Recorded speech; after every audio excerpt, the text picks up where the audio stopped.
fabric is really thick because it's much more of a contact sport. Not because there's so much standing around. No. So Rob, today, two things. One, I wanted to compare a rugby shirt to a football shirt. And then I also wanted to talk through the differences between a designer and a creative director. Just explain a little bit about how the industry actually works, because I think we get questioned quite a lot about, oh, well, did you design that kit and did you do that kit? And the reality is it doesn't always quite work like that, but quite often the answer's sort of. Kind of, yeah, exactly. So anyway, to kick off, if you've seen us talk about this Italian kit, you've seen we've been waxing lyrical about it. If you haven't, click there. So we talked about this being fit for purpose, super lightweight, stretchy fabric, bonded seams, so on and so forth. Great for football, rubbish for something like rugby. It's interesting to know, if you look at the rugby jersey, the first thing you'll immediately feel is it's about 5 times heavier. Yeah, definitely. At least. The fabric is really thick. And the reason that they do this is because it's much more of a contact sport. Not because there's so much standing around. No. But also the way that they've created the seams is so different because it has to go through quite a rigorous 80 minutes, test, you know. Yeah. So because this is almost like the seams you'd expect to see on a wetsuit. Yeah, exactly. Well, the fabric's not a million miles away from it. Yeah. Which brings us into the creative direction side of things a little bit. So we did a post with Subsite some time ago when we were talking about the success of the then Nike England rugby team. Yep. That kit was very similar to the World Cup winning kit from Brazil. Now, what happened at that period of time was when I started working for Nike, I went in, I believe, as a designer 2, I think it was. But how it works in most businesses, you'll have an assistant designer who assists a designer, fairly self-explanatory. So they'll be working on things like tech packs and the stuff that the designer needs help with.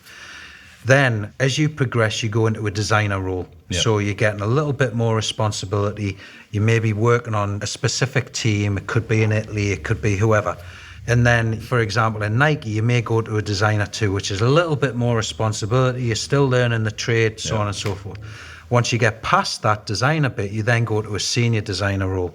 The senior designer role gets a little bit more responsibility, and then you're managing people a little bit. So you may have 1 or 2 designers sitting under you.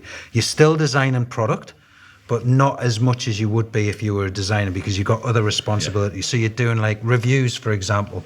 And these are things that you probably don't even think about, but then your whole process of managing that team becomes somewhat different because you're then challenging them to come up with really great designs and go for inspiration trips and all that sort of stuff. You tend to be in those senior designer roles for quite some time. Then from a senior designer, you may go into creative director and manager.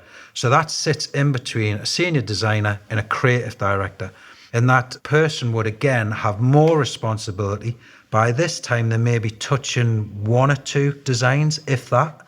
And they are very much managing broader teams. Then you go to a creative director level. When you get to the creative director level, that is when you're simply creatively directing a full bunch of teams. So in the case of the England rugby kit that we talked about, at that time, I wasn't a creative director. I was actually one of the senior designers at Nike. But because of the template that we created for football, it then informed so many other parts of the business. So not only was it in rugby, but Cool Motion was taken into tennis and a few of the other sports. So while I didn't physically design that kit, that was down to Anne Roulier, Chris Bath and Jerome Taupin, who are the designers that orchestrated that kit. And they were the ones that were working directly with the teams and so on and so forth. But my involvement in that was creatively directing it, but from an aesthetic perspective. They took on board the aesthetics and made it right for that particular kit. So it's worth understanding how some of these things work, because as collectors and fans of football kits and potentially rugby kits as well, it gives you an understanding of how it all works. Because once you get to that creative director level, you are creatively directing, in a lot of cases, not just football. For example, when I was creative director at Puma, it wasn't football, as you well know. There was lots of different product that I was overseeing at that point. So football was just one tiny little proportion of the work that I would do.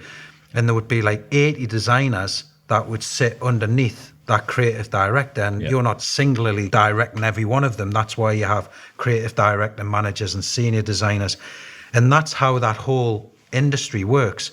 So when you get to those creative director roles, that's when you really are giving your team the inspiration to go away and come up with the wonderful designs that they do. But it really comes from your vision for that brand in that given season. So I hope that's given you a little bit of an insight as to how the whole process works. But if you do have any other questions, you can always get in touch with, ask as many questions as you like. Leave us a comment down below. Yeah, definitely, because if you're an aspiring designer, the industry definitely works differently, and we'd love to open up Pandora's box, if you like, and tell you how it all works. So as part of our work with the Spark Design Academy, where the link is in the description below, we offer a range of courses for people to get into design, and one of the most popular ones is football kit design. Yeah, just like you get professional footballers that get signed, you know, your Vardys, your Ian Wrights, you know, those sorts of people who haven't gone through the chance has passed. Yeah, and this industry is no different. You know, the brands want to see these people. They want to get a hold of the next big thing. If we can help you do that, and we can, you know, use our influences to do that, we're all ears. So please get in touch with us, get it on. We're definitely more likely to help you if you press like and subscribe though, so do that as well, we'd appreciate it. Probably just as well that fell off, so we'll retake that. Fucking hell, man, you're meant to be a little bit more discreet about it.